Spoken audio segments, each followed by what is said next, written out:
Hello YouTube, it's the Crafty Missy here. This video is going to be a tutorial.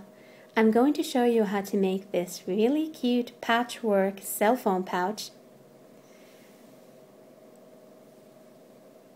This one is made for my own iPhone, but you can make this for any phone. It doesn't have to be an iPhone. I've decorated it with some lace trim here, and I've closed it with a button. Inside I have a different fabric for the lining fabric, this fabric here, and I've also put some lace trim here in the front flap. This project is really great for a beginner project. It's great for pretty much anyone who loves cute things. And remember, this will also make a really great gift for a loved one. So stay tuned and continue watching, and we'll get right on to it. Let's start our project. What you will need for this project, you will need assorted fabrics. Cotton fabrics are always a good choice, but if you use some other kind of fabric, make sure that all your fabrics are the same kind, the same type, because that way you won't get any nasty tears or rips or, weird stuff happening. So it's always best to use the same kind of fabric. And here's my mound of cute cotton print fabrics that I'm going to use for this project. You'll also need a sewing machine. Then you will need a good pair of fabric scissors. Mine's here. A rotary cutter. This is optional if you have a really good pair of scissors and you like to cut with these, but this is really good because you can cut a really straight line with this. Obviously pins, and then something to mark your fabric with. I have this Laundry Clear Violet non-permanent marker for fabrics, and this gradually fades away. Like if I touch it, it starts to fade, or then I can just wash it and it goes away. But this is really great in sewing because you can mark your fabric really clearly. This is kind of like a purple color. And I'm gonna move this around a little bit, because then the last thing that you're going to need is a pattern. Now, since there are lots and lots of foam brands and foam models available, I don't have a pattern for you to download, but I can tell you how to make yourself one, and this is really easy. I am filming with my own phone right now, so I can't show you with my phone, but I'm sure you can follow it without it. So just take a sheet of white, just basic paper, and take your phone and lay your phone down on that sheet of paper and draw around your phone. Here is mine is an iPhone, so I've drawn around the iPhone. And then, after you've done that, measure approximately, you can even eyeball it, the thickness of your phone. Now, this does really not have to be measured, just approximately eyeball it, how thick your phone is. Then take about half of that length and draw another line around your phone about half of the thickness of your phone. So half of the thickness of your phone. This is because if you only draw a size of like the outline of your phone, then you will not have any allowance for the thickness of your phone. So this is to allow the thickness of your phone. Now you have got the first part. This is the front part of the pouch. Then take this part and draw it again on a piece of paper. So place this on another sheet of paper, draw around it, take this off, and then draw a flap at the top. I drew a pretty big flap, as you can see, because I've done this before and my flap was pretty small then, so it was kind of hard to close it. So I drew a really big flap here. As you can see, this does not have that other line that this one does, this one here. Because I've drawn it like this, it's already in here. The thickness is already in here, half of the thickness. So now I have allowance for the whole thickness here, because I have half here and half in this other pattern. So now this pattern will allow for the thickness of my phone. And like I said, the flap here, it can be even square if you like. It can be pretty much any shape you want to, but square or this kind of flap are the easiest probably to make. So if you're not a very experienced seamstress, or if you're a guy, as I don't know what you say, seamer, whatever you say. Anyway, don't make anything too complicated if you're not a very experienced in sewing. So this is pretty much what you will need. Now in the next step, I will show you how we will continue. Okay, so let's start making our phone pouch. The first step is to take your fabrics and cut them into strips. Now the width of the strips is really not that important, but you shouldn't cut too narrow strips because those are not that easy to sew. Remember that you're getting two pieces of fabric, or actually 2 strips sewn on each side of each strip. So don't cut too narrow strips. Here you can see approximately the width of my strips here. I haven't measured these, but I can do that here, you know, just to give you kind of like an idea. Let's measure it. This strip here is about 1.5 inches, and I think the other one is 2. So this is an approximate size. But what you need to remember is that the length of the strips, it does not have to be uniform either, but it needs to allow your pattern so that you have enough space on both sides.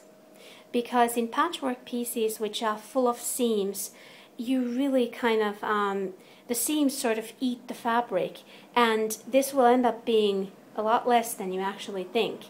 So remember that about the length of your strips. But here you can see the approximate length of my strips. So anyway, remember to iron, to press your strips before you start sewing. I've done that. It's so much easier to sew with strips that are nice and flat, because when you take fabric like from rolls that I have here, as you can see, it's not that flat. It's a little well, creased and all that stuff. So so it's really good to press all your strips before you start. So then let's start doing the sewing. Take 2 strips and have it like this, right sides up. Then take one of the strips and place it on top of the other so that the right sides are together.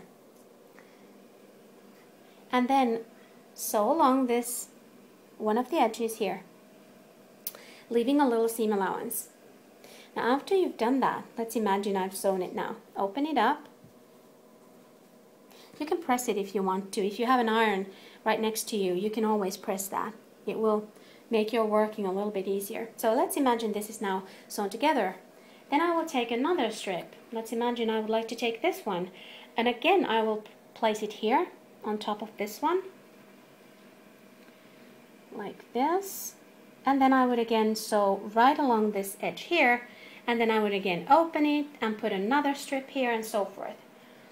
And so for as long as you have a good enough sized piece from which you can get your pattern, plus remember we don't have any seam allowance on this pattern, so you need to leave quite a big seam allowance here, because as I said earlier, in these patchwork pieces the seams kind of eat the fabric. So I like to have more than normal for my seam allowances when I'm doing patchwork pieces. Now maybe that's just me, but I like to do that. If you're a beginner, you might want to do that as well, because you can always cut the extra seam allowance off later on if you have to. So I will start sewing my strips together, and when I've finished, I will come back. Here you can see my 2 patchwork pieces that I finished. I have pressed this with an iron, and I pressed the seams to go in one direction, all of them, in both pieces, so that it's easier to handle these. So I made 2 pieces because this was one that I made first, and the next step is to find a good spot to cut out your pattern.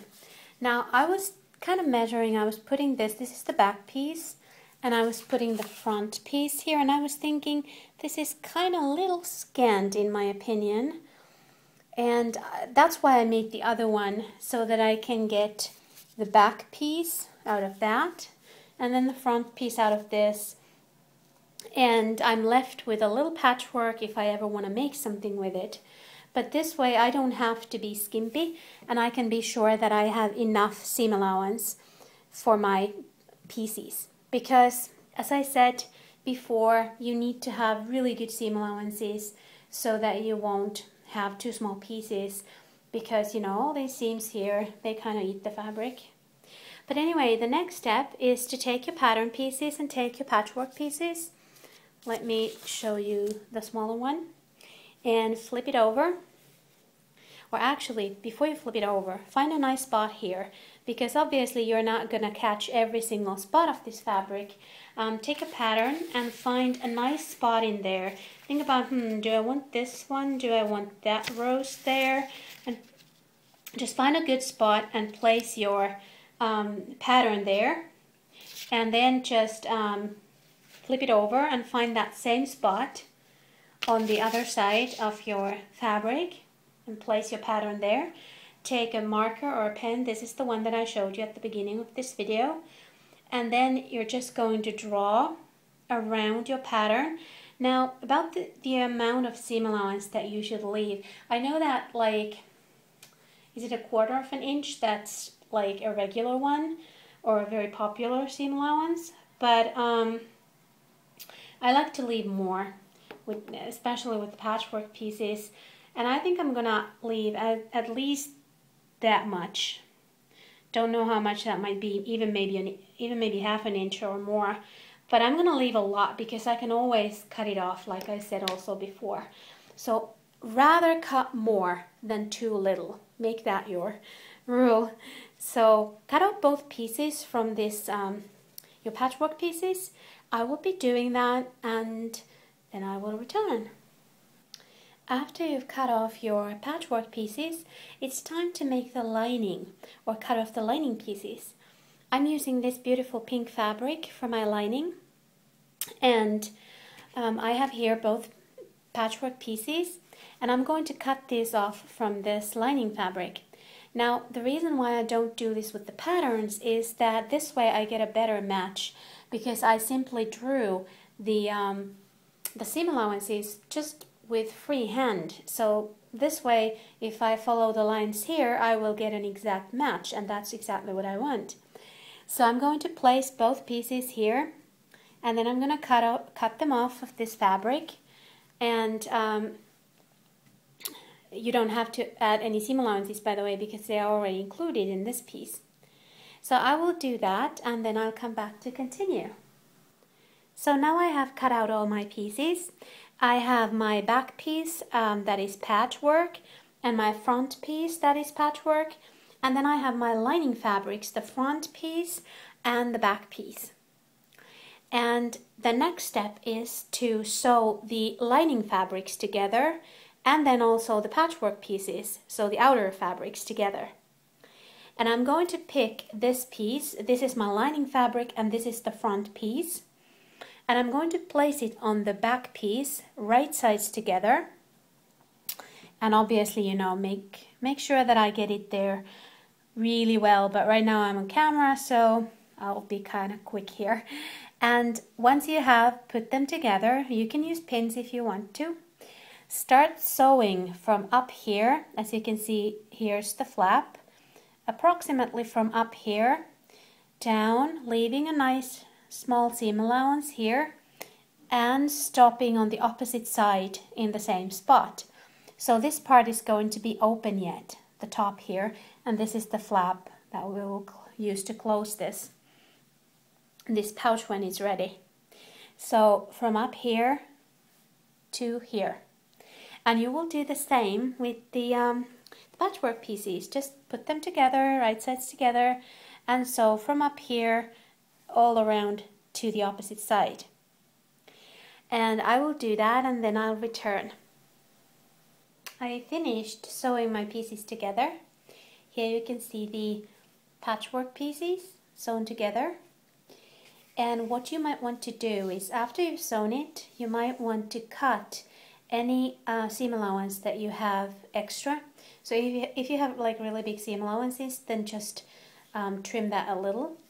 And also the rounded parts, you can do little cuts into the seam allowance. I don't know if you can see that, but there's just like very small cuts in there, because that way this will be easier when you turn it. It will just kind of lie more beautifully when you turn it to the right side. So just, you know, with scissors, very small cuts there. Be careful not to cut into the seam. So this is the outside part, and here is my inside fabrics, the lining fabrics, and I've already turned this one to the right side. So this is how it looks like. And the next step is to put these together.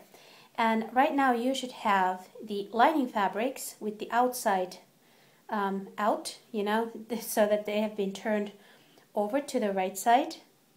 And then you have the outside fabric, which should be so that the inside is facing out. Take your lining fabric and put it inside your outside fabrics, and notice how the right sides are going to be together. This is the right side and this is the right side. So when I put this pouch, I can't do it on camera, but I'm sure you know what I mean. When I put this inside here, the right sides will be next to each other, facing each other, and that's what you want. So next, put this lining pouch inside this one and make sure that it lies beautifully and flat in there. Use like a pencil or something to very gently push this lining pouch in here, and then very carefully match the seams.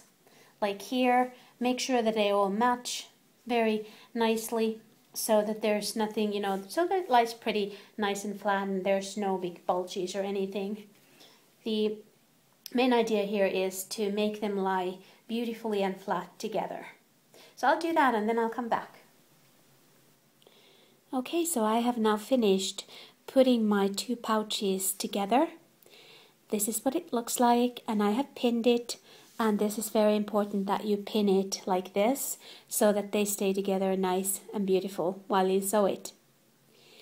And the next step is to sew this, and you will sew right here, leaving a small seam allowance all across it, but leave a gap here at the big flap, because you will need to turn this over to the right side, and you will use this gap here that you leave to turn it to the right side. And the reason why I suggest leaving the gap here in this flap, it's because it's so much easier to turn this over from this big part here than this smaller part here. So just sew around it, and when you come to the here, sew it very carefully. Make sure that the seam lies flat. Make sure that you kind of prepare that seam before you sew it. So kind of turn the seam to one side, whichever side it seems to naturally curl towards. Like here it seems to go this way, and then I would go right on top of there. So I will sew my pouches together and then I will return. Here I have finished sewing these two pouches together, and I have left the gap here at the top, and now I'm going to push all of this pouch here through this little gap, and I will turn it to the right side. Once I've turned it, I will hand sew this opening. Of course you can machine sew that as well if you want to, but I tend to hand sew those. So what you would do is you will simply pin it together with pins and do some sturdy sewing there. So I'll do that and then I'll come back. Okay, so I have now finished sewing my pouch, and this is what it looks like. I gave it a little press with the iron. This is the flap. And I have marked, as you can see there, I have marked the buttonhole because the next step is to sew on the button. Obviously you want something to keep this flap closed. Now if you don't know how to sew on a button, or if you just find that a little hard, or you wouldn't like to bother, then you can always use Velcro. You know, just sew on bits of Velcro right here and then you can use that to close it. But I'm going to use a button. And as you can see here, I've made a little mark there with my fabric marker. And that's where I'm going to put the buttonhole. And my sewing machine has an automatic buttonhole maker, and this is the buttonhole foot that comes with my sewing machine. And for those who don't know, my sewing machine is a PFOF Ambition 1.5, and this is a great foot because it you don't have to measure the button. As you can see here, there's a little bit of an imprint like a button, and you just put your button, this is the button that I'm going to use, in there and snap it on. And then you put, this is the foot, and then you put this foot in your sewing machine, and it will automatically make a buttonhole that fits this button. So I really like that because I don't have to do the measurements. But you know, it's not that hard to make the measurements and sew a button on without automatic measurements and stuff. So just do whatever you find the easiest. Use Velcro or just put a button on in any way you want to. Now, after I have sewn my buttonhole, I'm going to, obviously I need to do the slit in the middle of it, because the at least my machine will not cut the buttonhole, so I will have to cut that myself with a pair of scissors. And after I have cut it, I will take my fabric marker again and put it carefully through that little slit and make a little mark right here, because that way I know where to sew my button then after I have done the buttonhole, so that it will fit very well. So I will get on to sewing on my button and my buttonhole, and I'll come back after that. So now my pouch is done. It's finished and looks really cute. Here you can see the button, and as you can see, I added some little lace trim here. When you open it up here,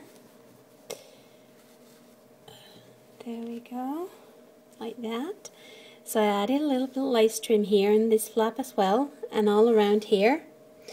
I sewed it on so that it did not come through from this side, because I did not want the stitch to show on this side. So I sewed it on very carefully that it wouldn't show.